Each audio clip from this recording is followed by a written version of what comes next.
There is so many different eyelets out on the market and they all vary very slightly, so if you're not using the perfect dye for each eyelet, it just simply won't work. We have 7 different dyes available, and paired with those 7 different dyes are 7 sizes of eyelet.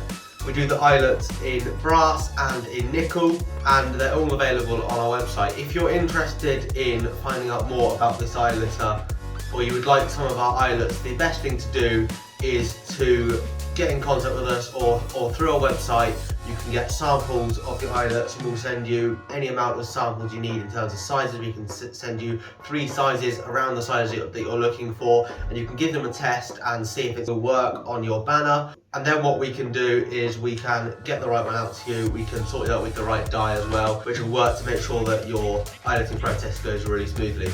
You can buy these machines and these eyelets and the dyes on our website. I'll pop links to all those in the description. Thank you so much for watching. Be sure to look out for our next video.